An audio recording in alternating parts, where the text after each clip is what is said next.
Good morning, good afternoon, ladies and gentlemen. It is, I'm going to say Monday. I'm all wonky. I'm all over the place here. I'm all over the place. It is Tuesday, February the 9th, 2021, 12:04 p.m. Eastern Standard Time. My name's Dave McCrae, coming to you live from the VoiceMann Studios in Toronto, Canada. This is episode 143 of McCrae Live. And today, I want to talk about Godzilla. But I want to talk about Godzilla, my favorite Godzilla movie of all time. I mean, from being a kid, I really enjoyed, Godzilla, King of the Monsters from a couple years ago. That's one of my favorites now for sure. Godzilla looks spectacular in that. Even in the 2014 film, which I wasn't crazy on, he looks spectacular. But I want to talk about Godzilla 1985. I want to talk about this movie from the perspective of the fact that I believe that this movie is, I gotta say, I first of all, the Godzilla 1985 poster. And yes, I'm very aware that, of course, the 1985 movie is the heavily edited American version of the 1984 Japanese film, The Return of Godzilla, or I believe that's what it was, which, of course, is a direct sequel to the 1954 original Godzilla movie. Godzilla 1985 is more of a sequel to the 1956 American film, Godzilla, King of the Monsters.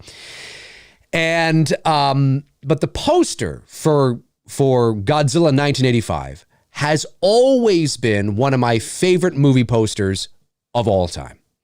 It's always been one of my favorite movie posters of all time. It is in the thumbnail of this video. I posted it about an hour or so ago on my Many Things Dave McCrae Facebook page. Links in the description if you're not following me there. I don't know what the fuck you're thinking if you're not following me there.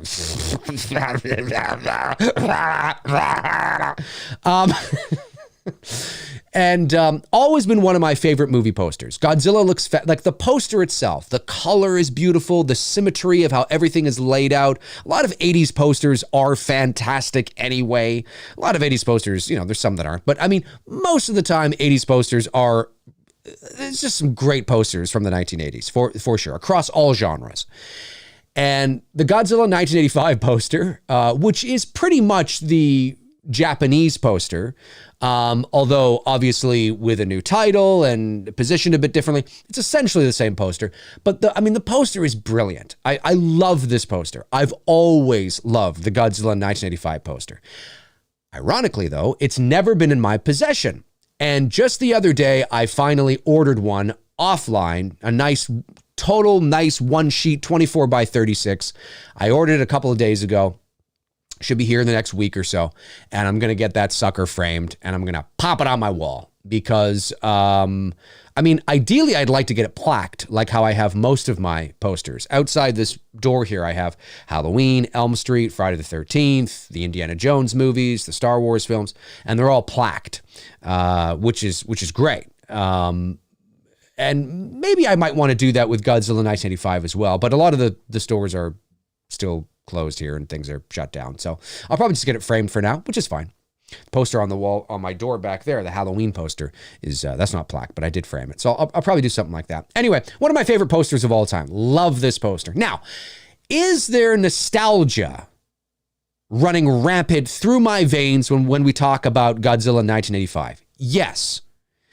I have to preface my thoughts on the movie by saying, yes, it is one of my favorite Godzilla movies of all time. And I was 6 years old when it came out.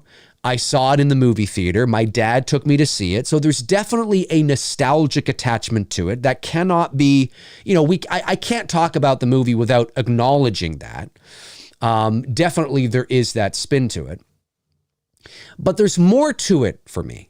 I think Godzilla 1985, the American version, could be, now this may be blasphemous for some, for big Godzilla fans out there, and I understand why. It's not lost on me. I get it, but hear me out. Could be one of the greatest, if not the greatest Godzilla movie ever made. And you're thinking to yourself,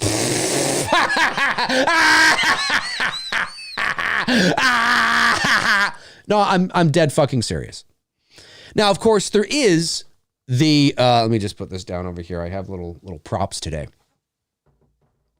I have, of course, the original Godzilla, both versions actually. This is DVD, but I love this case. I absolutely love the packaging in this. Of course, the original Godzilla from 1954. Now, I mean, that's a classic, okay? The original Godzilla from 1954 is an absolute classic, but this version comes with both the original version from 1954 and the one with Raymond Burr. So, as you can see here, maybe some of you guys actually have this.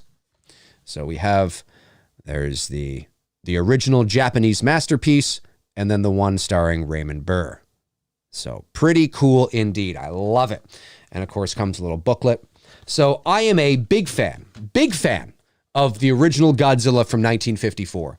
That movie, of course, I mean, the subtext that is running rampant through that film. I mean, you know, it's the 1956 American version is heavily edited to remove a lot of the, you know, political subtext and all that, because obviously, you know, the original Godzilla is more of a metaphor to the Hiroshima and Nagasaki bombings and the whole thing, and America and the way, you know, it's a whole thing. I mean, it is what it is. It is what it is. You know it if you're a big Godzilla fan. But it's a great movie. Now, are the effects dated? Yeah, it's 1954. Does Godzilla look cheesy? Yeah. Are there some nice shots in there where he looks fucking amazing? Yes. Is it a great movie? Yes. Because I'm one of those people that you often hear me say that it's important that we watch films within their context in relation to their time period. Most every movie from the 40s or the 30s or the 50s or the 60s is going to be dated and cheesy today, right? But you got to watch it within its context. You got to watch it within its, you know, thinking about the time and all that kind of stuff. Godzilla is from 1954 is a fantastic movie. And arguably most people's maybe favorite. It's considered a masterpiece. It's the best Godzilla movie ever. But there's something really special about the 1985 movie, and I think this is why. By the way, before I go on to that, in 1985, like I said, I was 6 years old. And if you're my age or a bit older, maybe even a bit younger, you probably remember these toys. Here are the toys. This is Godzilla from I don't know why he has a white dot there. I think the paint, when they were painting his claws and shit, just kind of came off. But of course, I had about 5 of these guys. Okay, this is the actual Toho approved toys that were sold here in North America, probably in Japan as well. I know you could get them in the States. And I had the big one as well. I had the big, like the much larger one, although I don't know where he went. But I'm a big Godzilla fan, and I was a big Godzilla fan of the 1985 movie, and I had like 5 of these things. Every time I'd go to Toys R Us, I'd be like, Dad, can I have a Godzilla? He's like, son, you already have like 4 of these things. I want another one. I was like, all right, well, I got you another one. You know, and that's the way it was. I'd like line up, they'd fight each other like, it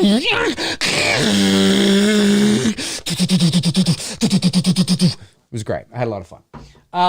Just wanted to bust that out and show you. So, but here's what I think it is. After the original 1954 movie and after the 1956 film, I was watching, and listen, I love Godzilla versus Gigan. I love, Godzilla versus King Kong, 1962, Godzilla versus Megalon with Jet Jaguar. There's a lot of the classic 60s, 70s Godzilla movies that I like, and I liked as a kid. But rewatching them, like I was watching a bunch of clips online, and I have Godzilla versus Megalon and Godzilla versus King Kong on VHS, but it's packed away. Watching some, and of course it's just easy to access on the YouTube. Watching it on YouTube and looking at these movies, yeah, they're the classic cheesy monster movie, not to be taken too seriously. They are what they are. You know what I mean? And they are what they are. But there's a distinct difference in quality and tone when you watch the original Japanese version and when you watch the 1985 movie. Now, that doesn't mean there isn't some cheesy things in the 85 movie. There is. And those cheesy things aren't necessarily in the 84 film. But there's a tone in Godzilla 1985 that they specifically went back to because it was a direct sequel to the 1954/56, depending on which version you watch. original movie, negating all of the cheesy movies that came in between. All of those movies that came in between were sort of like acts, like it didn't exist. And again, when you watch the movie, is it dated today? Yeah, because it's 36 years old. But when you, it's older, but when you watch it, there's a tone to that movie that is serious. It's taking itself seriously. And that was one of the things that got actually Raymond Burr on board, believe it or not, was when it was being heavily edited for an American audience, like totally changing the Russian angle, because obviously it was the height of the Cold War. And well, the Cold War was sort of, over the next few years, but it was, tensions between Russia and the US were, we're still very much, like this, glad that's over. Anyway, but, they, like in the 1984 original Godzilla sequel, the Russian guy in the movie actually is trying to stop the launch of the nuclear missile from space. He's actually trying to stop it.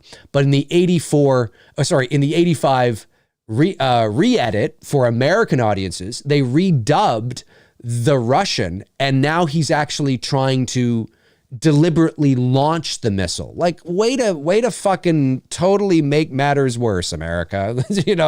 No, we got to have Russians as the bad guys. You know what I mean? Even though that's not what it was. That's not what he was doing in the 84 film. In the 84 movie, he's actually trying to stop it. And I can't remember, I can't remember if he does. I don't think he does, actually. But anyway, side note. A lot of changes, right?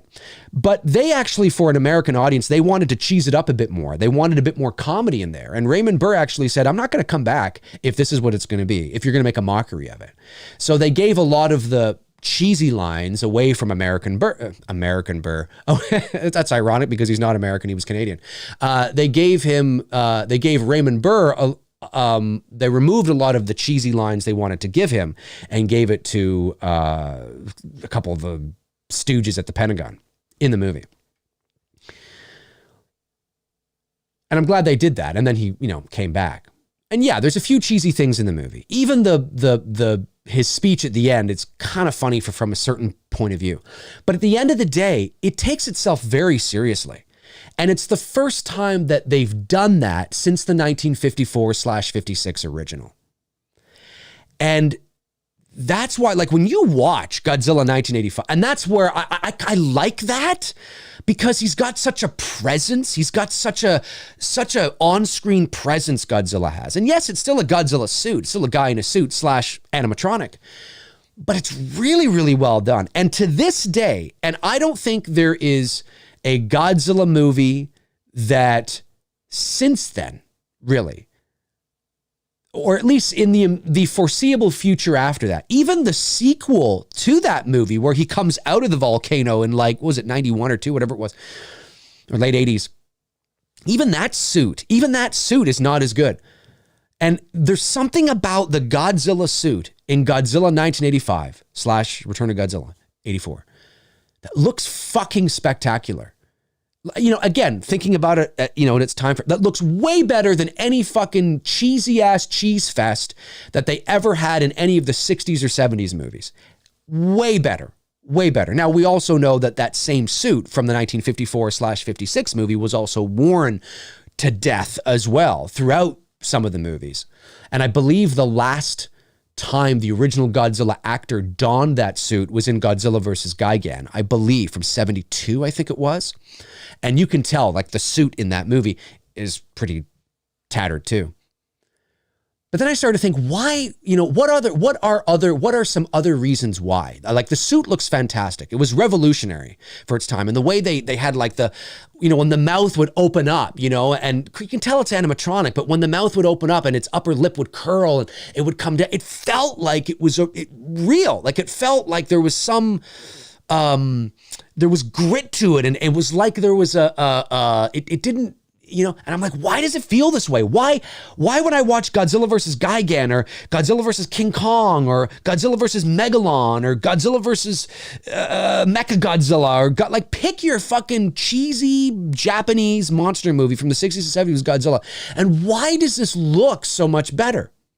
And one of the reasons why I think it looks so much better is because now I can't speak for every Godzilla movie from that time frame in terms of the 60s and 70s, but when I was watching the making of Godzilla 1985 and watching some of the clips, I was like, oh, of course, duh. Of course, when they're shooting everything in at normal speed. I'm just going to layman's terms it for people here. At normal speed, right? So when you watch Godzilla, like for example, in the 1985 movie, 84 as well, when we first see him and he attacks the nuclear reactor, right?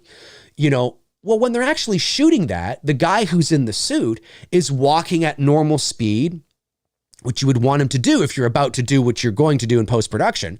He's walking at normal speed and he's slamming into things, stuff, and it looks cheesy. It looks like the 60s, 70s monster movies, but it's slowed down for the actual movie. So when Godzilla is walking towards the reactor, he looks heavy and he looks big because he's moving slow, because they've slowed it down. And he's walking, he comes up and he goes like this and he hits it with whatever. And I'm like, oh shit. And you don't see that. You don't see it, at least not from what I've seen in a lot of the 60s, 70s Godzilla movies.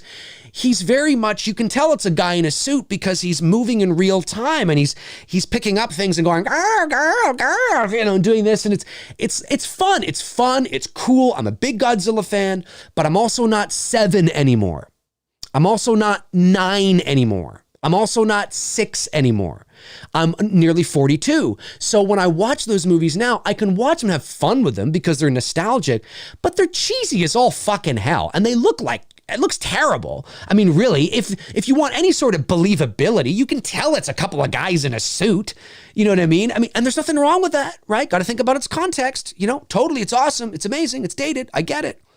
But why does the 85/84 movie look so much better with Godzilla? He's in a suit as well. They've slowed him down. And when he's walking through Tokyo and he's going, and you hear his footsteps, right? And when his head goes like this, and then he growls a little bit like, it's like, what? Like there's weight to him. He's heavy. You know what I mean? There's serious weight to him. And one of my favorite moments too from that movie is when they lure him to the volcano, and the shot, it's a beautiful shot. And there's a shot and his head is just coming up over the horizon, right? And you can hear him, and the music, we're going to get to the music in a second. The music is crazy, right? And he's coming up over the horizon and you just hear like,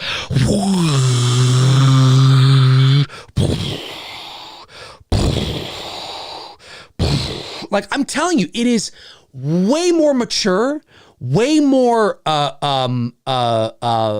God-like, it's like as God Titan-like as you could get with doing it this way without doing it the way they do it modernly. You know what I mean? With, all the CGI and all that kind of stuff. Because obviously now it's like, there's no comparison.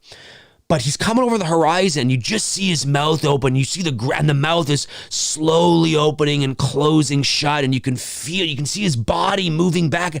Like, it's just, they've slowed him down.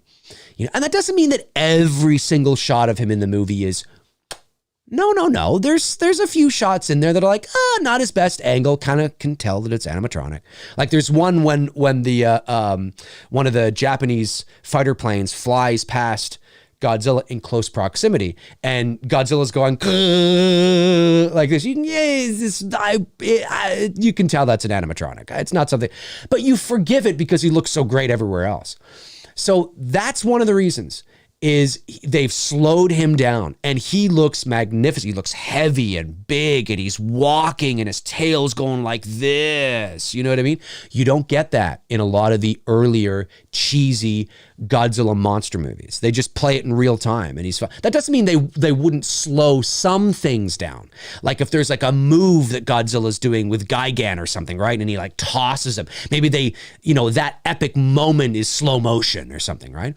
But generally when like they're just walking around and Godzilla shows up or whatever, he's moving in real time. It's crazy. So that's one of the things that I've noticed. And I like that because, again, so you have the tone of it being serious, and you have Godzilla, which doesn't look like the cheesy Godzillas we've known from the movies that immediately came before it. Like, he doesn't look anything like that. The tone of the movie, nothing. The music. Oh my God. Now, does this movie have the classic Godzilla theme? No. Dun, dun, dun, dun, dun, dun, dun, dun, dun, dun, dun, dun, dun, dun, dun. No, it doesn't have that. I don't think it does. No, it does. Maybe in the 84 film. Maybe in the 84 film. I'm not sure. In the original sequel, 84, The Return of Godzilla, maybe. In the American version, no. But it's not lost. The way this movie opens, the music, the way Godzilla 1985 opens is incredible. Now, the 84 version, it opens with the same music, I believe, but not the same title sequence. I love the title sequence in the 85 American edit, where you just see fire going up the screen. And I'm going to play it for you in a second. I can't play you I couldn't find the actual clip of the opening credits, but I have the music, and I'm going to play it for you. I don't care about monetization with this. I got to play it for you. And so there's fire. So imagine fire going up the screen, okay? And then to this music I'm about to play you. And then like a streak of fire coming down the screen. And then another streak of fire going up the screen. And you're like, what's going on here? Like, what is on fire? And then you realize that those streaks are actually spelling out the words Godzilla. You know what I mean? Now, you don't know that until the very end of the title sequence, but it's really fucking cool. I've always really liked that. I always much preferred the end music in the 85 movie as well. The end music in the 84 original sequel, although is very pretty, it's a Japanese song, and it totally makes sense to what she's singing, although I don't understand it. When you know the title of the song, you're like, okay, yeah, I get that.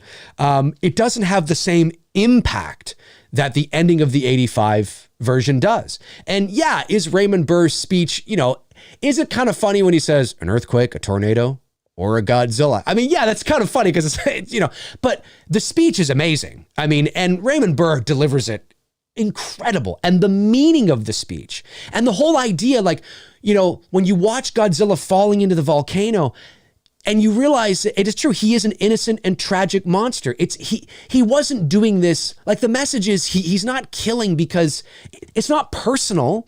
He doesn't hate you, but of course the humans have to stop him. I mean, they can't let this go on, and they didn't want to. You could see it in their faces that they didn't want to do this. I mean, you can see it across the board. We didn't want to do this. They felt terrible in doing it because he was innocent, because he didn't know any better, because he was acting on instinct.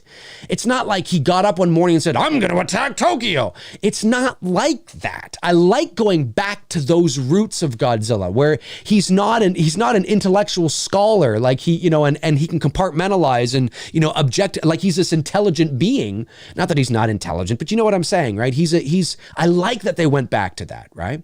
And you really feel that in this movie too, especially with the score in the American version at the end. It got me. It still gets me today. I love the ending to the American version better. Now, there are a lot of things that the American version edited out, moments with Godzilla, scenes with Godzilla, that I actually wish they had kept in. Because I believe the Japanese version is close to 2 hours, if I'm not mistaken, or something like that. And the US version is like 91 minutes. They edited out like 15, 20 minutes. Now, some stuff might have been just filler, and that's fine. But there's this one shot of Godzilla when he's crashed into the building, and you can see the Super X kind of in the foreground. And there's this crowd of people, like very much like kind of like that old school King Kong kind of thing, where the crowd of people surround King Kong. They're not quite surrounding Godzilla, but they're like coming up to that. It's a great shot removed from the 85 film. Very disappointed by that. And there's other shots like that. I'm like, I would have kept that in. But overall, I mean, this is a cool fucking movie. It's not that there isn't room for the cheesy Godzilla movies from the 60s and the 70s, but this movie, and yeah, maybe you could watch it today and be like, this is kind of cheesy. And did people think it was cheesy back then? Yeah. people probably did. I mean, even Leonard Maltin, if I'm not mistaken, did a review where he bashed it, basically saying it's not funny enough, because that's how people came to know Godzilla, especially an American audience, right? People came to know Godzilla as the cheesy, not taking itself seriously movies you saw that were being imported into America, you know, from Japan, of these silly monster B science fiction cheesy Godzilla movies where like you had the Japanese alien invaders turning into cockroaches, and like it was silly.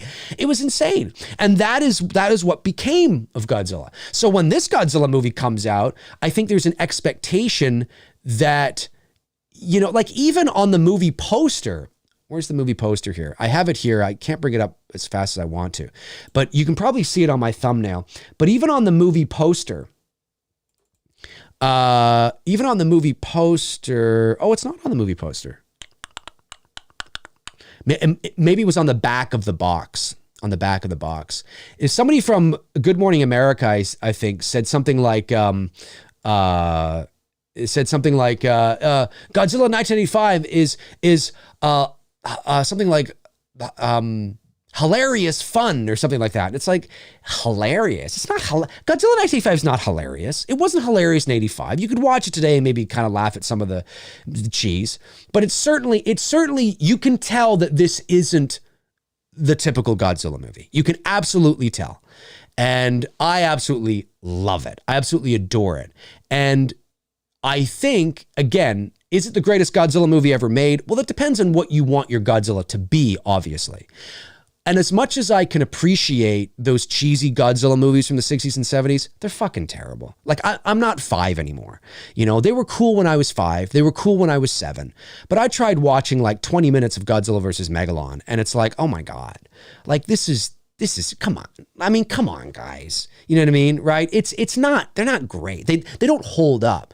You know what I mean? It's not, and I get that's what they were supposed to be, and that's fine. But then I've grown out of that, right? I've grown out of that. It's not that I can't watch it. I like it. I like that kind of stuff, you know, but this was different. This was capitalizing on the original intention of Godzilla, you know, that 1954 movie, and where he was scary. It wasn't a world full of monsters. It was a world of Godzilla, you know, and even that opening shot of the 85 movie and, you know, the 84 movie where that like mountain is like breaking open, you hear his roar. He's got one of the best roars in this movie and shit. It's great. If you haven't seen Godzilla 1985 or even Godzilla, The Return of Godzilla, which is from 1984, which is the original sequel. But if you haven't seen it, watch it. You'll probably be like, yeah, it's dated, but you'll be like, this, you can tell they're taking it seriously. Like how the 1954 one is dated, way more dated than the 85 movie. But when you watch it, you're like, yeah, this isn't a joke, you know, they're taking this seriously. The effects look cheesy, but they're taking it seriously, you know, and they're like totally dishing it out like Shakespeare. And I like it a lot. Let me show you what I'm talking about with those. Okay, so this is, I want to go over here. Okay, so this is the Godzilla theme. Okay, this is the Godzilla theme. This is the opening theme to Godzilla 1985. All right, now you're not going to see the credit sequence, unfortunately, but this is the opening theme to Godzilla. I want to make this a little bigger. This is the opening theme to Godzilla 1985. This is fucking fantastic. Make sure everything's up here. All right.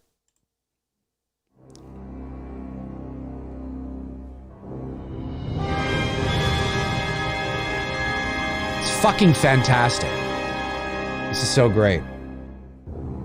And imagine like lines of fire going up the screen. So great. So like majestic and godlike. Yes, yes. Love this shit. And what's so great is that, and is it, yeah, I think it's gonna stop there. No, it goes one more time. Yeah. Yes. That's right. It keeps going. and the lines of fire are going up the screen, you know, and you're like, what the fuck is this? It's just awesome shit, man. It's awesome shit.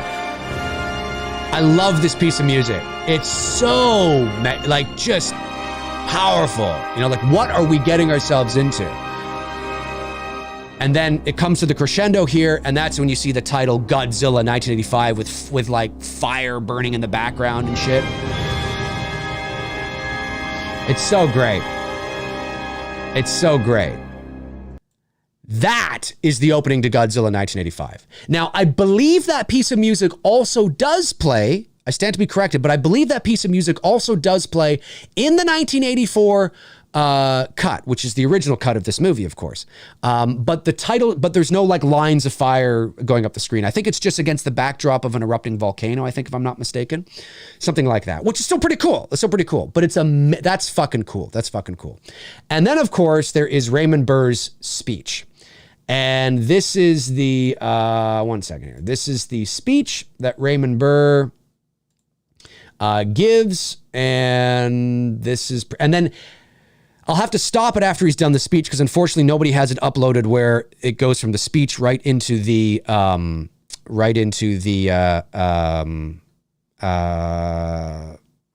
end credits music. So I'll have to stop it and then go to the end credits music. Now again, this is different.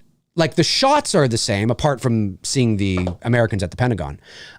This is different than the 84 ending.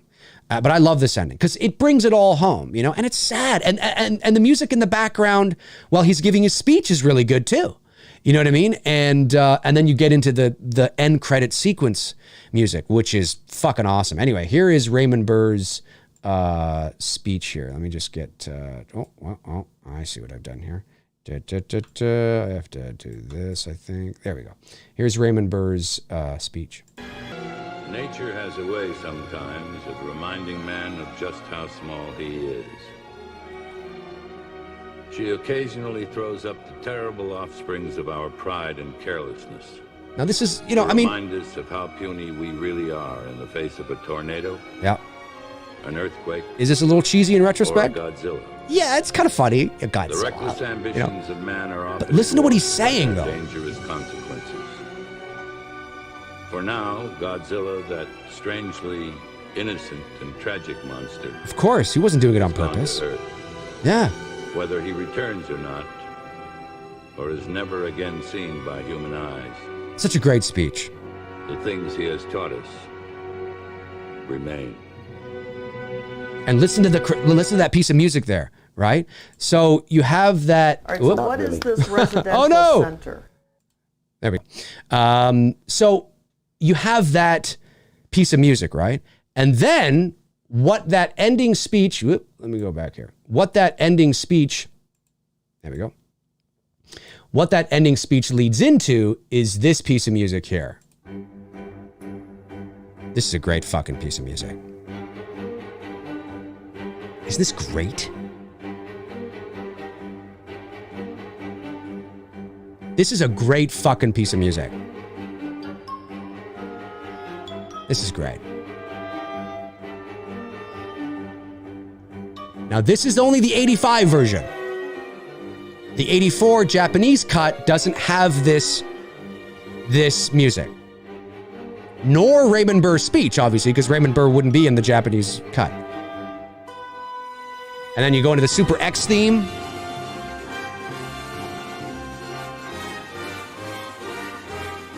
Yes! It's great.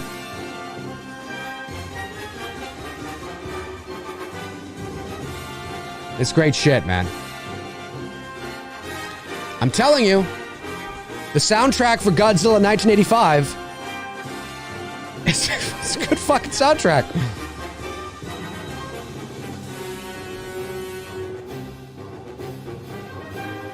It's great. I love it.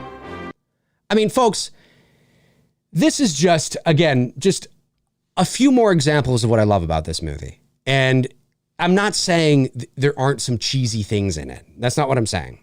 And I'm not saying this is Shakespeare. I'm not saying this is Shawshank Redemption. I'm just saying it's relative to.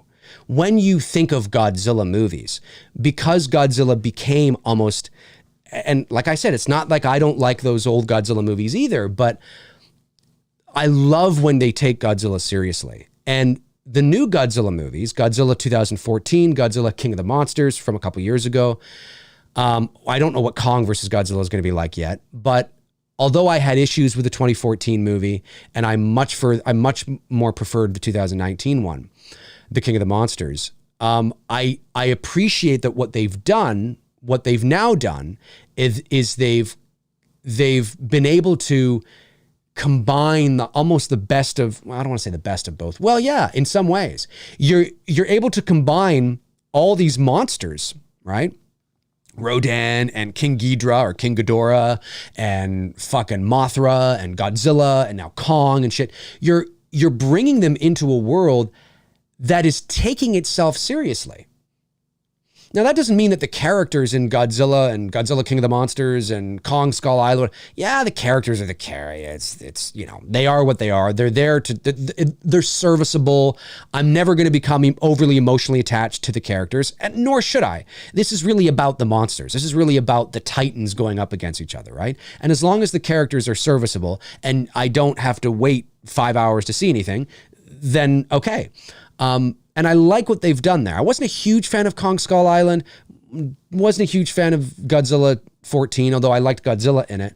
Really enjoyed King of the Monsters, and I'm really hoping I enjoy Kong versus Godzilla. But again, I like that they've seemed to find this balance between, hey, we're going to take this seriously, seriously as you can, and this kind of thing, and combine monsters as well. How do we make it?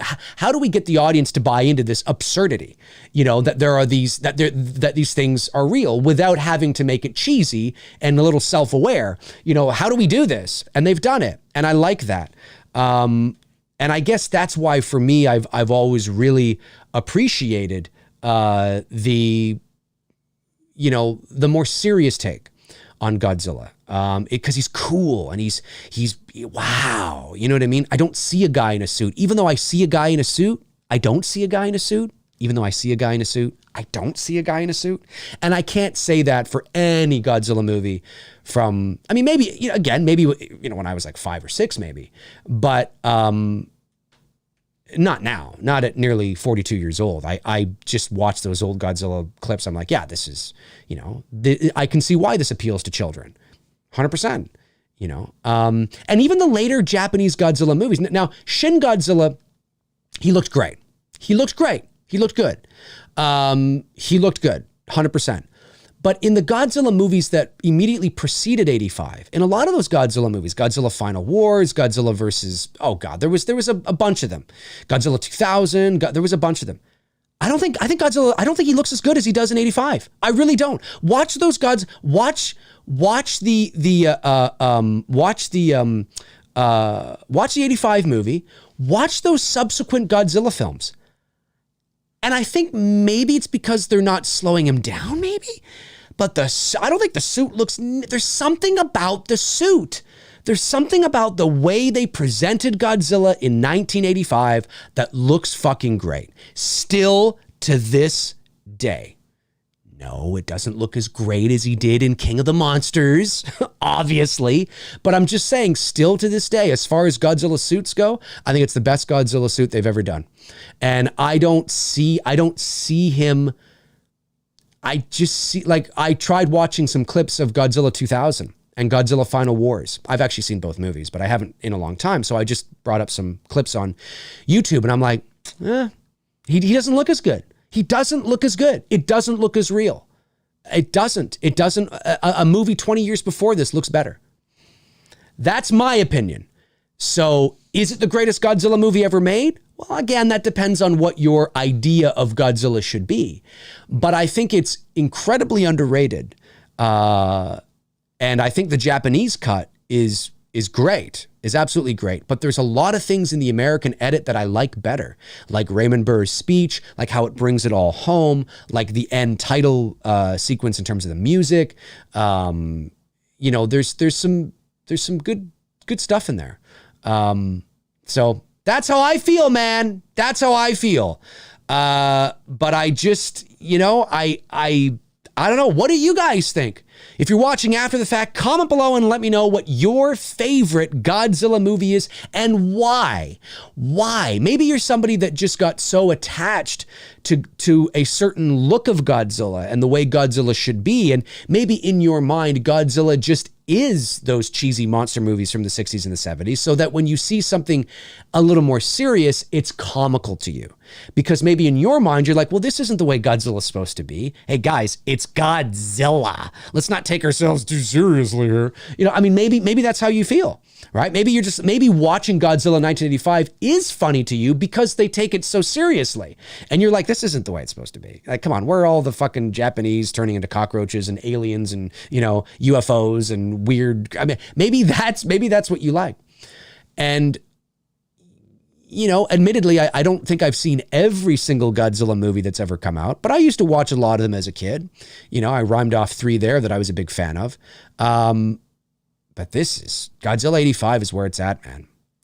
I think it's for me anyway. And he's got the best Godzilla suit. It's just fucking amazing. I am going to say guy in a suit 12 more times. Godzilla was actually in a tuxedo, Aaron, is what he was in. And I think it's the best looking tuxedo of all time. Little bow tie, green stripes with, you know, a yellow kind of thing around. It was amazing. It was fucking amazing.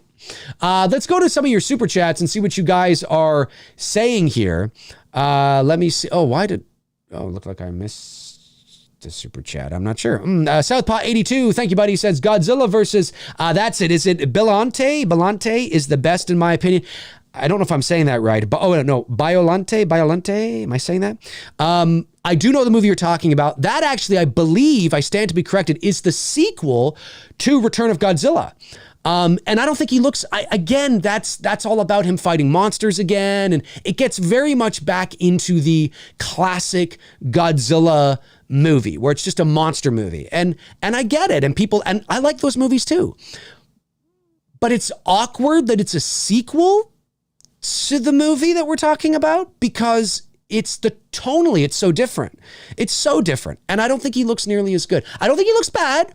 Like when he's coming out of the volcano there and shit, and he's like coming up, you can tell it's not the same suit, but it's similar, and he looks all right. But it's not. It's the camera work they did on this movie too. The cinematography, the way they shot Godzilla in '85 looks fantastic. It really does. Like the scale they gave him, and and stuff, and the slowing him down, and it's cool shit, man. It's cool shit. Andrew L sends in a super chat and says, "I've only seen 98, 14, and 19. Oh well, you got a lot of catching up to do, my man." Southpaw 82 says, "Dave, if you've not seen Shin Godzilla, please watch." I have seen Shin Godzilla, and I liked it. Actually. I thought it was very, very well done. I'm curious to see if they want to continue it, because that was supposed to be sort of the Japanese answer again to the 2014 American movie and sort of revitalizing Godzilla in their own ways. And he looks fucking cool in that movie. There's no doubt about it. He looks really cool in that movie. And a different take on him too, right? Very much a different take on him. And it was a sort of a rebirth, you know what I mean? A reinvention. Brandon Barry sends in a $2.99 super chat, says, "Dave, still waiting for Godzilla versus Gamera? I'm still waiting for Gamera? Is that a monster? I haven't heard of this. Or are you trying to make a witty joke that's gone over my head, perhaps?" David Lee Barron sends in a $4.99 super chat, says, "Dear Dr. Pichet, did you know that if the sun were the size of a white blood cell, the Milky Way would be the size of the United States? Super cool. I did not know that, but somehow I am not surprised. Didn't know it, but not surprised by it. Definitely not surprised by it in the slightest." Let me see here. Tom Hungarian says, "Godzilla versus Destroyer, because the emotion in that movie sunk me in literally." Fascinating. I didn't do that for me. Granted, it's a movie I haven't seen in a while, so I'll have to revisit it. But I didn't do. I don't recall doing that for me. Justin Goddard says, "The only Godzilla movie I've ever seen is the 98 Matthew Broderick movie." Oh, buddy, you. Wah, wah, wah, wah. Oh, that's not good, my man. You're going to have to brush up on your Godzilla movies. Demand Hammer AR-15 for life says Godzilla King of the Monsters and 2014. The rest are terrible, but that's just my humblest of humble opinions, of course. Well, again, I mean, that's also because I mean, you know, you're saying that too. Yeah, because obviously the style of those cheesy monster movies is just not for you. If you haven't seen Godzilla 85, watch it. It's not going to appeal to you like the 14 movie or the 19 movie, the modern day films. But I think you'll get what I'm saying. Like, you'll watch and go, I see what Dave's saying here. You know what I mean? That's why I think it's one of the, I mean, you know, it's hard to compare the 85 movie or any Godzilla movie for that matter. But when I say, is it the greatest Godzilla movie of all time? It's hard to compare this Godzilla movie with, you know, what Warner Brothers is doing right now. I mean, it's just, you can't, it's crazy. It's crazy. But I think from that original run, you know, of Godzilla movies from the 60s, 70s, 80s, you know, way back in the day, it's got to be up there as tonally and like, it's very well done. It's very well done for what it is. Again, I'm, you know, within its context. I'm not saying it's, you know, Shawshank here. Frank Riker, Frank, my man, says, Dave, remember the end of Monster Island when Zilla's son Manila... Sad ending when they're holding each other in the snow. Kind of. Yes. I can see it. Again, Monster Island's a movie I haven't watched in a while. Like, my favorites were, as I said, Godzilla versus Gigan, Godzilla versus Megalon, King Kong versus Godzilla, Godzilla versus Mecha Godzilla. Yeah, those were some of my favorites. The Monster Island one I haven't seen in a while, but his son looked terrible. Like, you know, it was so cheesy and everything. But yeah, I guess it was emotional. Chris Baber, my man, says, this show takes me down memory lane when I lived in Japan from 1997 to 2002.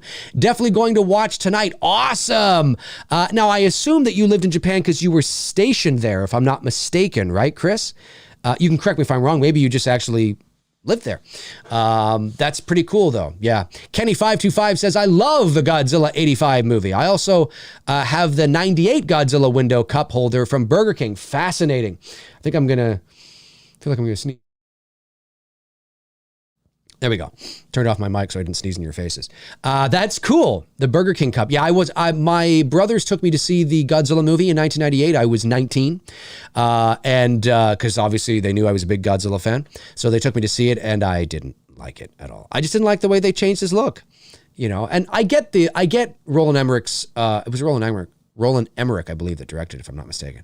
I get their reasoning when they were writing it. They wanted something a little more practical for Godzilla to move quickly in terms of the physiology of Godzilla and how his makeup is. So they made him a little more lizard-like, kind of, so he had the proper legs to move fast and, you know, dart around and things like that. And that is cool. And to be fair, I haven't watched the Godzilla movie, the 1998 movie, in over 20 years. And you know, I know it's on Netflix right now, and I should probably give it a watch, just, you know, so I've seen it. And, but yeah, I know I wasn't a big, so I've seen it again, I should say. I wasn't a big fan of it. Brandon Barry says, Gamera is a giant turtle, Dave. Okay, I think I know the monster you're talking about. Oh, is a giant turtle, Dave. Yeah. But is it a Godzilla monster? Or are you just saying that's what you want to see? David Lee Barron says, by the way, you got me addicted to true crime cases. Amazing. That's great. Love it. I love it. I Love Movie says, hey, Dave, what is your most anticipated film of 2021? Mine is Dune, since we finally have an inaccurate adaptation of the groundbreaking book that inspired Game of Thrones and Star Wars. Well, we don't know yet. We don't know if we're actually going to have it yet. We've yet to see the movie, my man. My most anticipated... I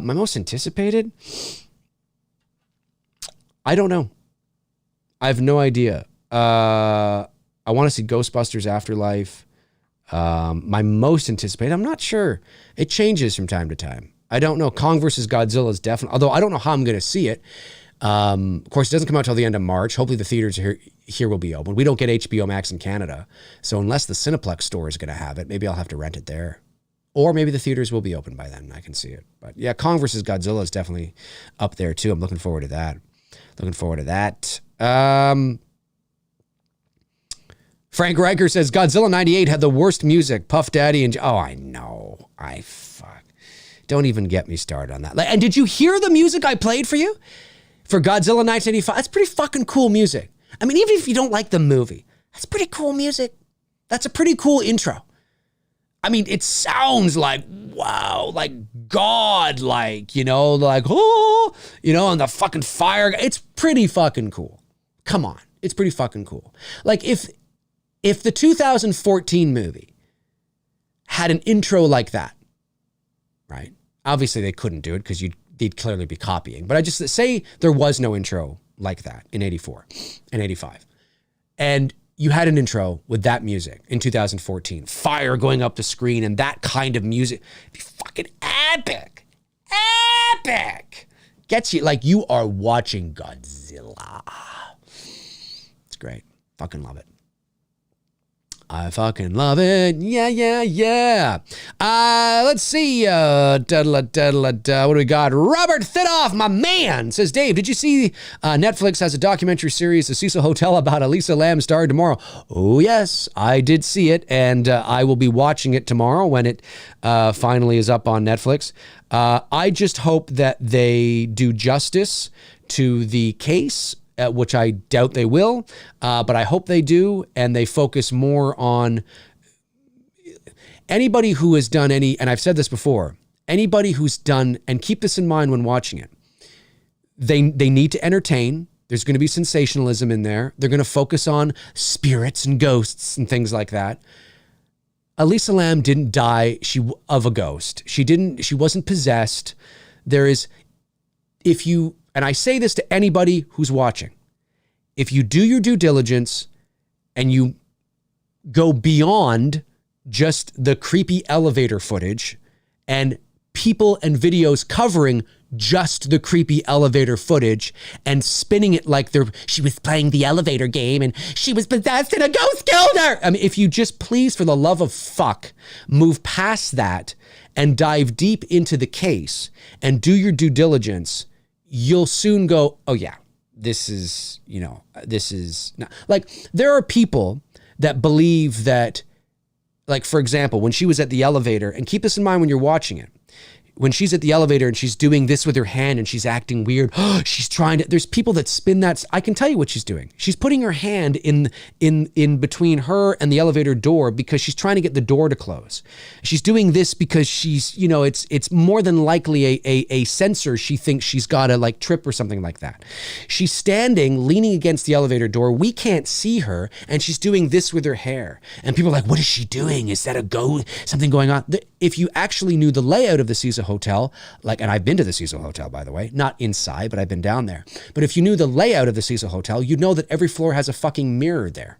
And what she's likely doing is she's standing, leaning against the thing, looking at herself in the mirror. You can't see that, but in subsequent footage of people who've gone to the Cecil in that area, there's a mirror right there. And what do girls do? They'll sometimes lean and they'll check themselves in the mirror. That's what she's doing, 100%. Like when you start diving into stuff and you start going into and watching certain people who've actually been to the hotel, who've actually followed the case. There's a guy that actually went to the lawsuit cases that were happening, who he sat in the courtroom, he laid it all out, he had the coroner's reports, he had, like, going on that route. When you start diving deep into that, then talk to me. But if this whole fucking documentary is going to be about how some spirit killed Elisa Lam, I don't give a fuck, and I want out. I'm not saying that you can't have 5 minutes where you talk about that. I get it. This is sensation. You got to entertain. You got to bring it up. I get it. You got to, I get it. But if they spend any more than 5-10 minutes on this, and then however long that thing is, I'll be pissed, because there's so much more that goes on there. There's some creepy, eerie shit that have nothing to do with the elevator footage and everything to do with the stuff leading up to her time there, when you find out about what she was doing and retracing her steps from the last bookstore back to the Cecil Hotel. There's probably shit in here that I've talked about that people don't even know what I'm talking about. And if you're like totally lost with what I'm talking about, yeah, that's why you got to do your due diligence. And hopefully the documentary will take care of all that. That's what you want. You want the documentary to start from A and go to Z. That's what you want. But I watched the trailer to the documentary and, I don't know. I don't know what the slant is going to be here. I believe she was murdered. I believe she was murdered and there was a cover-up based on everything that I've looked into. I believe she was murdered. I don't believe it was an accident at all. Yes, I know she was bipolar and I know she was on medication. I know all that too, but I do not believe that she walked up there by herself at night and got her and took all her clothes off and got into a water tank and somehow closed the lid. But I don't believe it at all. I believe she was murdered and I believe it was covered up. And again, there's reasons for it. But is the documentary going to do that? I don't know. Are they actually going to look? Is this going to be a serious look at this? Or is this going to be kind of like, the surface level look, and anyway, I don't know. I'm going to watch it, Robert. I'm definitely going to watch it because I'm curious. But I'm skeptical that they will do it justice. But maybe I'll be back here in a couple of days, very pleasantly surprised. We'll see. Rick Baker says, I think Godzilla is such a generational character. Opinions will vary based on where you came in. Almost like Batman, nostalgia is a powerful factor. It is, Rick, absolutely. But that's why I wanted to tackle this video of not just talking about nostalgia, but talking about things beyond that, beyond just a memory. And in case you didn't notice, I did preface the show by saying that I do have a nostalgic feel to Godzilla 1985 because it was, my dad took me to see it and I loved the movie as a kid. But I was able to provide things today that go beyond just that. And after I said that, I didn't talk about, I remember my dad took me and we saw this and we did this and he bought me this and, we did this. I went beyond that and talked about tonally of the movie and how the movie goes back to the roots of the original intent of the character, which it does. The 1954 film, as you know, Rick, I'm sure, takes itself very seriously. Now, obviously, the 85 movie is a direct sequel to the 56 American version, which eliminates a lot of the touchy political subtext that the Americans certainly wouldn't want their, viewers diving into. Regardless, we have to remember that the Americans, I understand that the Japanese was the enemy in 1945. I get that. I do. But we must not forget that the Americans are still the only country in the world to have used nuclear weapons and murdered, thousands among thousands of innocent people. We have to remember that. We have to remember that. Just because your country may be evil doesn't mean that the people around you are evil.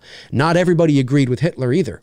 And if they didn't, they were probably killed. But so we have to remember that, right? And obviously, anytime you can kind of, let's not talk about that. Let's, let's spin it in this way. You will. You'll do that. So a lot of the political subtext was removed for the 56 American release with Raymond Burr. Same thing happened with 84 and 85.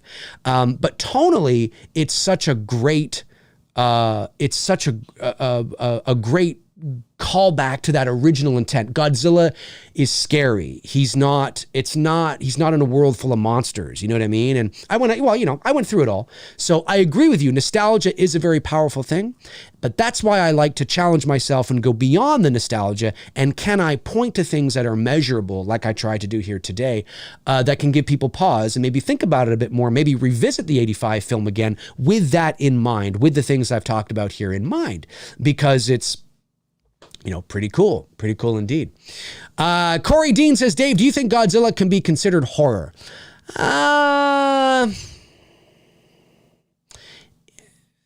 If it is horror, it's, I would say that it's light. I would say that it's horror light. It's not really, horror. It is. It's science fiction horror, I guess, in some ways, I guess. Joss McGrath says, to stop an elevator, all she had to do was put her arm in front and stop the motion sensor, but the way she moved her hands is nothing short of unnatural. Well, it is, but what you have to understand too is that you're making assumptions based on her being like, we don't know the state that she was in, right? And here's something too. People often say, why didn't the elevator door close? That's so weird. It's not weird. It's not weird. Somebody went to the Cecil Hotel. I watched it, went to the Cecil Hotel. And because that was often used as a, not a freight elevator, but a service elevator, it was often used as a service elevator. If you hit a certain button, which she did because she hit them all, that door stays open. And anybody who's ever used a service elevator in a building, if you've moved into a building or not, and I've helped Bruce a few times over the years move in and out of apartment buildings. If you use the specific or a elevator that would be used as that, you can hit a certain button and it will remain open for quite some time, like 2 or 3 minutes. So that's not boom, problem solved. You know what I mean? Mystery solved. There's nothing. The thing that I find strange, this is what I find really weird about the elevator footage, is not her acting straight. Sure. I mean, it points to that she was probably talking to somebody, or who knows. Here's what I find weird. The police got their hands on this. When they return it to the public, the time code and date is scrambled. I've said this many times. Why is it scrambled? If you have nothing to hide, why are you scrambling the time code and date? It makes no sense. And it's also edited. Because when the door finally does close, when Elisa Lam walks away and she never comes back, and the elevator door finally does close, any editor in the chat room and watching this after the fact must have been able to see it. I saw it. The elevator door, it doesn't come out of the wall and close. It is edited, and suddenly the door is in mid-close. Now, does that mean there's something nefarious going on? No. But it means that the footage was edited. Now, the police might say something like, well, we edited it because it was open for another 10 minutes and we just wanted to speed it up. So I don't give a fuck if that door was open for another 10 hours. You let it go. If this is evidence on a missing persons case, you let that roll. You don't edit that footage. You let it roll for 10 hours because people need to see it we need to see this. We need to see it. If you edit that, then how do I know that somebody didn't walk by with Elisa Lam and you edited that out? You didn't want us to see her walk by again. Now, is that why it was edited? Nope. I'm not saying that at all.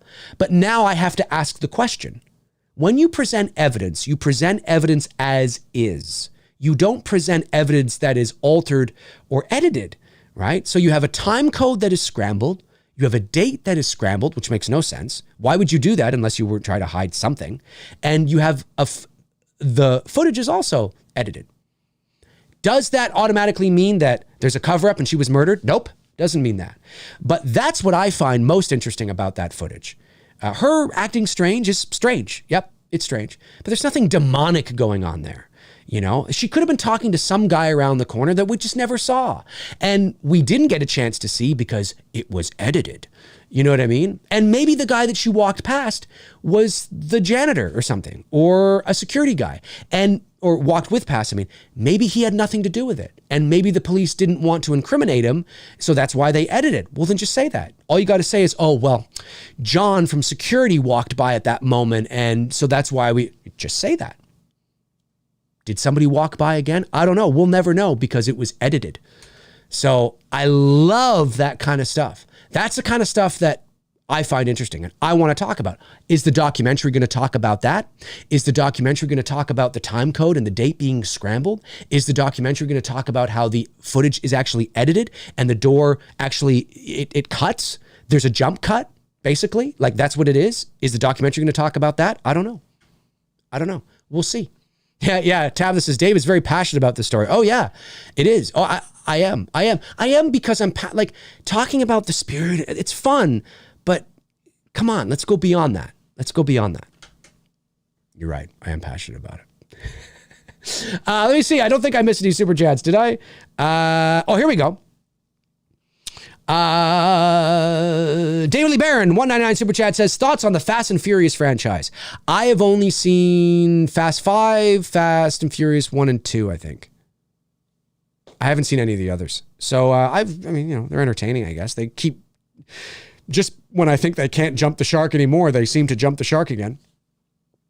Crazy. Chris Baber, my man, says, have you done or considered a show about Forbidden Planet? Any classic old school B horror movies on the near horizon? I haven't, but that's not a bad idea, Chris. That's not a bad idea at all. I kind of like that idea. I haven't, yeah, there's a lot. Jesus, there's a lot you could do. I'd have to make a list and sort of find out which ones kind of inspire me to do that. Like which ones I want to get involved with, which ones I want to, do you know what I mean? Which ones I want to sort of talk about or watch on a Saturday movie night or even on a Two Dudes. I could even approach Tony and say, are there any old school B monster horror movies that you want to watch? Or just B movies, Forbidden Planet. Even like, fucking, what's that one? Damn it. Why am I forgetting it? It'll come to me. Hopefully it does anyway. I totally agree, Chris. 100%. I think that'd be kind of fun. Chester Franklin says, Dave, if you have to choose Halloween or Friday the 13th, if so, why? If I have to choose Halloween or Friday the 13th, if so, why? Chester, I'm not sure I understand. What is the stakes? Why am I having to choose? Do you mean like if I had to choose and leave one, why? Well, I would choose Halloween and leave Friday the 13th. That's why. That would be what I would do. And then why was because Halloween's a better movie. And it's my favorite horror movie. So that's what I would probably do. Danita Brown, Danita says, great points, Dave. I can't wait for the Netflix to drop the Elisa Lam. I will be watching. Yeah, it's pretty cool. It's pretty cool. I don't know. I mean, like I said, maybe it's the older I get and stuff. And people might watch me and think, oh, he's not into ghosts. He's not into that kind of stuff. No, I actually am. I actually am into that. But I'm also smart enough to know that more often than not, there are reasonable explanations for unusual occurrences. And I think we have to be so careful that there's nothing wrong. And I have experience with this kind of stuff. There's nothing wrong with it being, who knows, right? It's kind of creepy and stuff. And let's talk about it. But the buck shouldn't stop there. And serious ass investigating and consideration should also be moved into other territories. And when I watch videos, like I saw a video of a guy who was like 2 hours long. I didn't watch all of it. I watched like 10 minutes of it because then I realized, is this what he's doing? He did like 2 hours of why Elisa Lam was possessed by demons and why they threw her into the water tower. And it's like, 2 hours? Really? And I'm not here to say that the Cecil Hotel isn't haunted. If anybody knows their history on the Cecil Hotel, it's fucking crazy, man. There's been suicides and murders. Richard Ramirez, the Night Stalker, lived there for like a couple of weeks. There was another serial killer that lived there in the early 90s. People have committed suicide there, like 17 deaths and suicides. And it has the reputation it has. You will see in the documentary, they'll go over all this if you're not familiar with it. It has the reputation it has because of the shit that's gone down there. Is it haunted? Yeah, maybe it is. Maybe there's some weird haunted shit going on there. But that doesn't mean that Elisa Lam was possessed by demons and tossed into the water tower on the roof.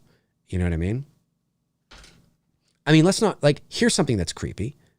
And I said this on my show a couple weeks ago. Here's something that's creepy. A couple of weeks after Elisa Lam went missing, there was a tuberculosis outbreak, I've mentioned this before, on Skid Row. Now, Skid Row is a real bummy, shitty area of LA downtown, where the Cecil Hotel is basically on. It's about a block or so away, but it's basically there. And the name of the test that they use to detect tuberculosis is called Lam Elisa or Lam Elise. You want to talk about, now that's fucking weird. You want to start talking about weird shit. That's fucking weird. Can you imagine I go missing and like a week later there's an outbreak of something in the area where I went missing, by the way.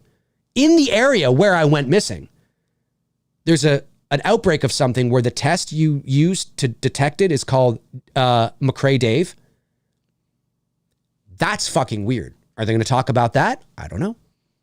I have no idea. Maybe they will. They probably will, but they'll probably try to spin some sort of supernatural thing to it. I don't know. It's fucking weird, man. It's fucking weird. Let me see here. Tom on Gary says, Dave, I think you missed a super chat from Justin. Did I miss a super chat from Justin? Let me see here. Justin. I don't see a Justin here. Justin, just at me your question, highlight me so I see it and I will answer it for you. You don't need to send in another super chat if you've already paid for it. I just don't, for some reason it's not showing up here and I don't know why. Very strange. Southpaw82 says, ever seen Fire in the Sky? I love cases like that. Oh yeah. Fire in the Sky is a great movie. The Travis Walton case. Yep. Yeah. Fire. I like that movie. Yeah. That's a good movie. Yeah. Fire in the Sky. Yep. Michael V says, sup, Dave? Sup, Michael? I forget which version has a cartoon of Godzilla stepping on Bambi. Was it the 85 VHS version? Yes, that is correct. Yeah, it was called Godzilla versus Bambi. And it had the music.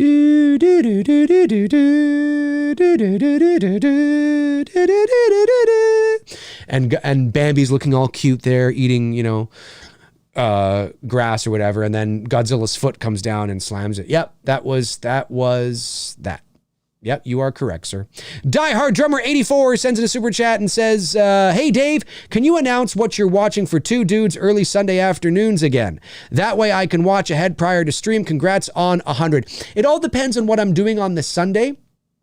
Sometimes I announce it Sunday afternoons. Sometimes I announce it Monday mornings.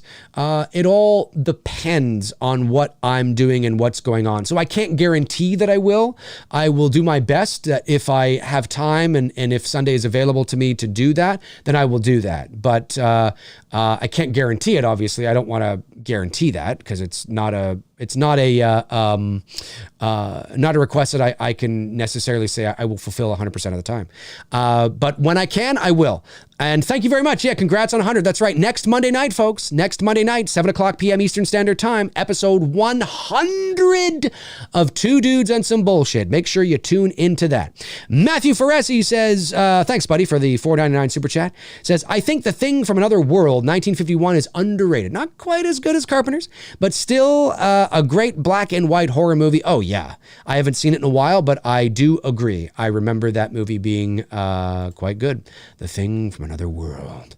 Now, did Justin at me? Justin, are you there? Justin. I do not see any ats. And I do not see a Justin super chat. Let me see. Let me scroll back even further. Because maybe it's just not showing up on the other page. No, I don't see any super chats from Justin. So Justin, if you're still watching and I did not answer your super chat, just at me and I will do that. Well, here's Justin Goderich here. You didn't at me, but was this your question? Says, Dear Mr. McCrae, we the people, for all intents and purposes, are still waiting for an in-depth take on Return of the Killer Tomatoes. Love, Frank.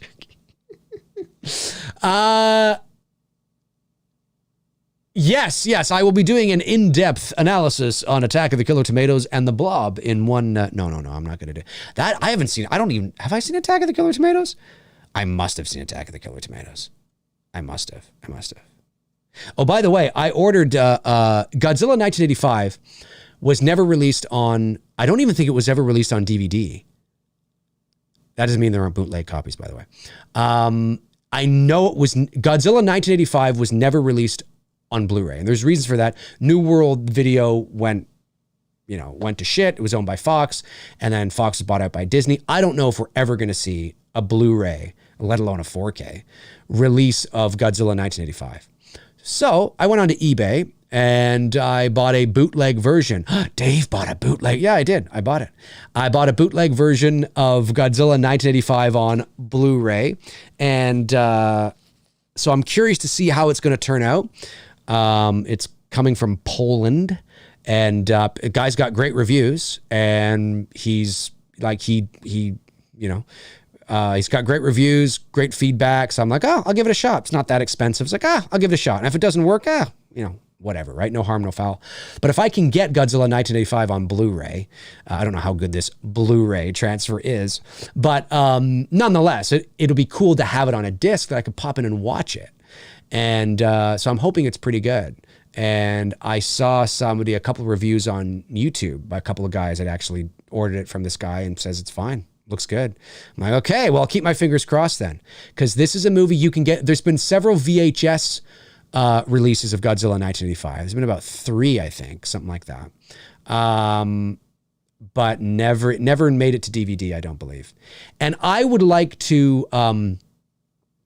I would also like to get a copy of Godzilla 1985 on VHS, but I know there are them on Blu-ray, but I want an original release of it from like 85, 86. There's a release of Godzilla on VHS from 1985 from about 92, I think, and it looks good, but I want like the original, what I remember in the fucking video stores. I'd love to get that. That's harder to find. That's hard to come by. And when you do find them, they're not in that great condition.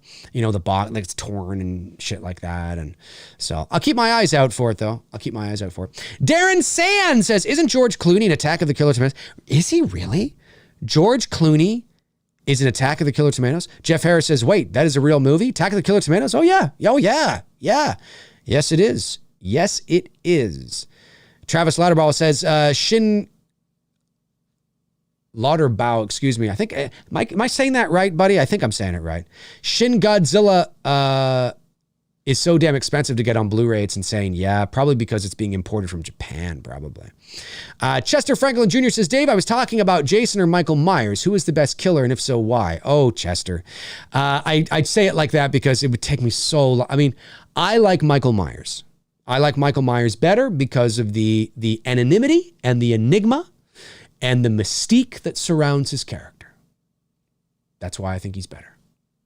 However, he has a much shorter shelf life. And I think he has a much shorter shelf life. You know, I like Michael better. General Shepard says, Dave, have you seen Cloverfield? I have. Saw it in the theater. Oh, sorry. Have you seen Cloverfield movies? And what are your thoughts on them? I have seen the first Cloverfield. Saw it in the theater. I own it. I did see Cloverfield Lane. I saw that in the theater with Bruce a couple years ago. Enjoyed that. I thought it was cool when it was like, oh, this is Cloverfield. But I have not seen the Cloverfield Paradox or whatever it was called, the one on Netflix. I didn't see that. Didn't hear great things about that. So I don't know. Wasn't a big fan. Duke Fleet says, Dave, thoughts on Cloverfield? Well, I haven't seen it in a while, but I remember liking it. Really liking it. I liked it a lot. I thought it was cool. Although I took Bruce to see that for his, he was 28 in 2008 when it came out. And I took him, I treated him for his birthday. And I took him to see that movie in the theater.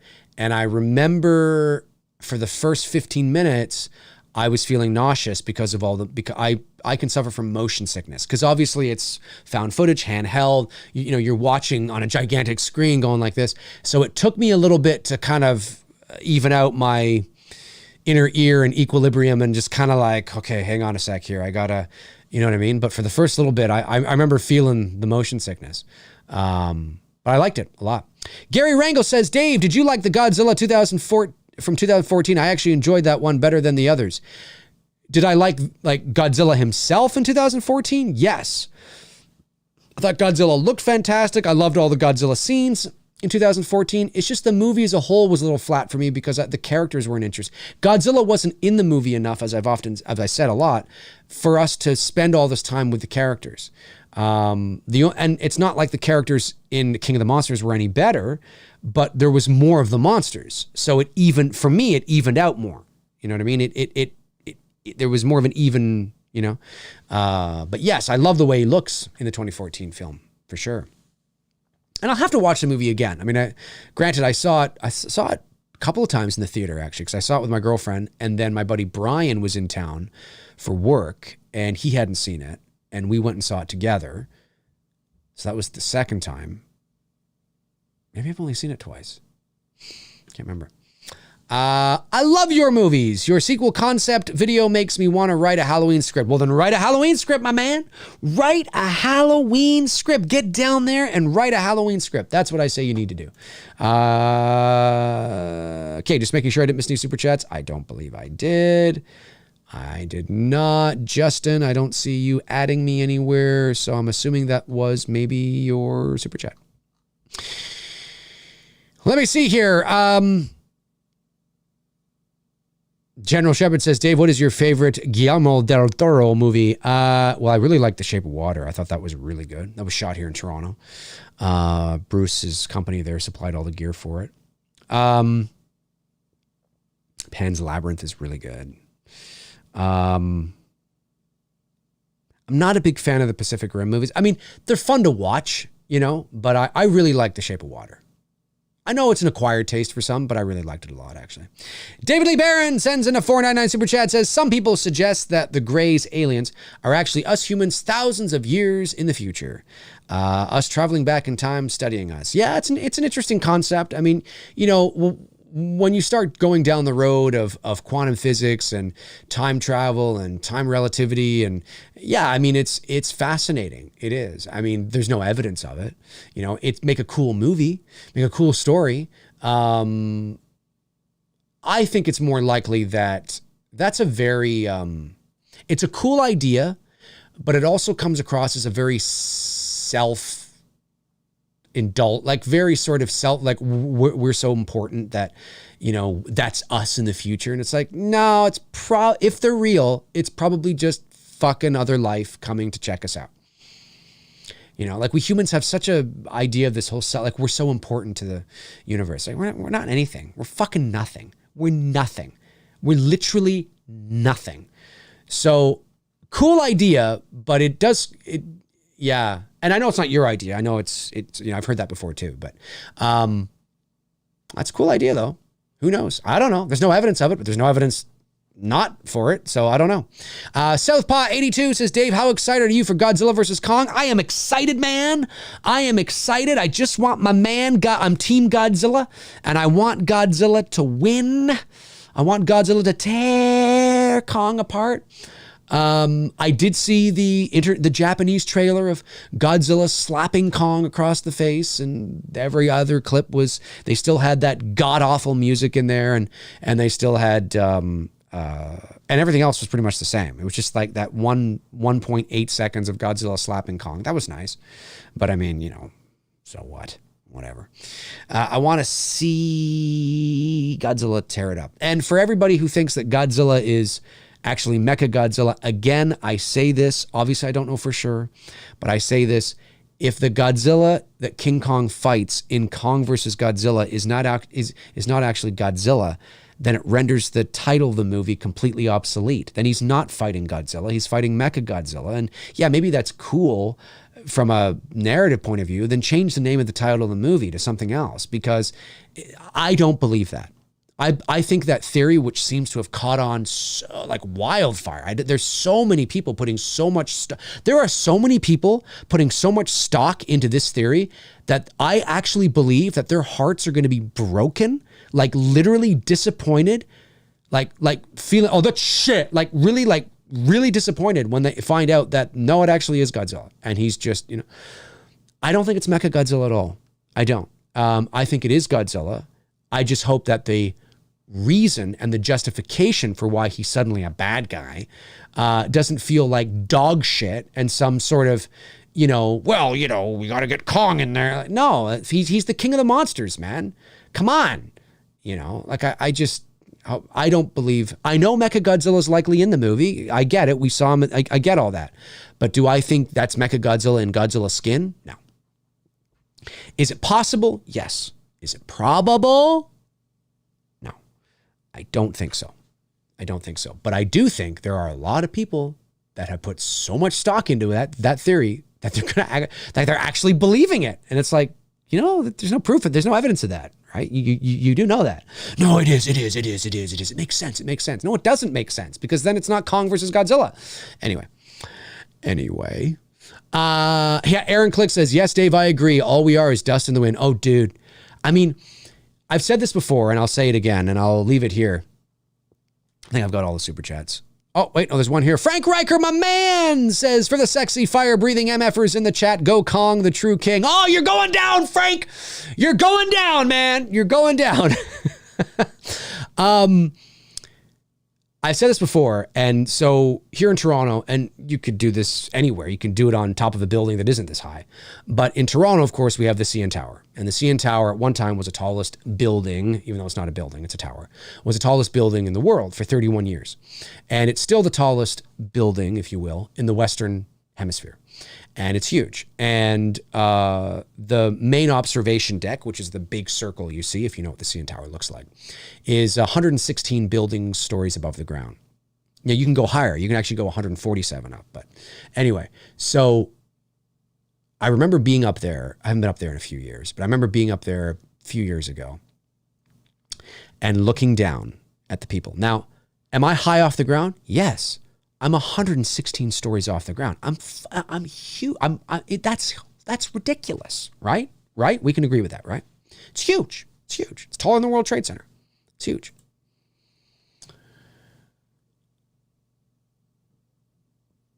And when I looked down and I looked at the people on the ground or the cars or whatever, right?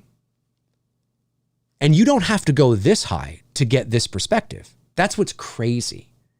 That's the point I'm trying to make. This is what's crazy about this. You can go 30 stories up and still get the same sort of sensation. Maybe not quite, but same, similar. I'm looking down and literally, as you can imagine from that high up, people look like ants. It's an overused cliche, but it's true. And I'm not, yes, I'm high up, relative, yes. But I'm not even that high up. When you think about how long it takes for us to get out of our own atmosphere, it's like, what is it? Like how many miles to like 30 miles or something? I don't know how many miles it. Like we're nothing. We think we're so important. We're nothing. When I can just go up 30 stories and look down and be like, wow, this like, think about being on a plane and you're flying on a plane and you see like, we're nothing. We think we're so important. We're nothing. We're nothing, man. Oh my, it's fucking incredible when you're up there and I'm looking down, look at all the cars and life going by and everything that ever matters in human history happens just down there. And then you get out into space and it's like this little planet, blue dot in the middle of fucking nowhere. It's mind-blowing. Mind-blowing. Everything that has ever mattered, everything that you've ever thought, everything that you've ever felt, everything that was ever important to you happens on this little blue dot in the middle of fucking nowhere. And we're so small. Oh, look how high we are. No, like it takes us like, again, how many miles to get out of the atmosphere? Like, why do you, like, I mean, I can only imagine what it must be like being in space at the space station, looking down at the planet and going, wow, like we're nothing. Like we're nothing. It's crazy, man. It's crazy. It's crazy stuff. It's crazy stuff. All right, folks, that's going to do it for me for episode 143. That rhymed, of MCRAE Live. Thanks to my awesome moderators, of course, Frank Riker, Tab the Short, Darren Sands, for doing what you guys do. Greatly appreciated on that. And thank you to all the Super Chat questions that came in today, the non-Super Chat questions that came in today. If you're watching after the fact, comment below and let me know your favorite Godzilla movie and why. Why is it your favorite Godzilla movie? Try to give me more than just nostalgia. You can tell me that maybe it was the first Godzilla movie you watched. Maybe you have a fond memory of you and your mom or dad or brother, sister, uncle, aunt, whatever. Totally cool. But then try to go beyond that. Try to see if there's other things about it that you can point to that we can measure together that isn't just based in nostalgia. It's objective. We can actually point to this and kind of say, hey, see this, see that, see this. You know what I mean? Try that out and see if you can. Comment below and let me know your thoughts. And let me know your thoughts on Godzilla 1985. Have you seen it? Is it your favorite? Is it your favorite for the same reasons it's my favorite? Let me know your thoughts. I would love to know. Folks, that is going to do it for me. If you want to follow me on Facebook, you can at facebook.com/manythingsdave McCrae. That's where I tend to post in the meantime, in between time when I'm not posting here. All my links are in the description. Links to my Patreon and Facebook and Twitter and Instagram and IMDb and official website and all that jazz. It's all down below. Check them out until your heart's content. And when your heart is content, check them out again. Folks, have a great rest of your Tuesday. Have a great rest of your day, I guess. And stay safe out there, folks. That'll do it for me. Alrighty. In the meantime and in between time, cheers.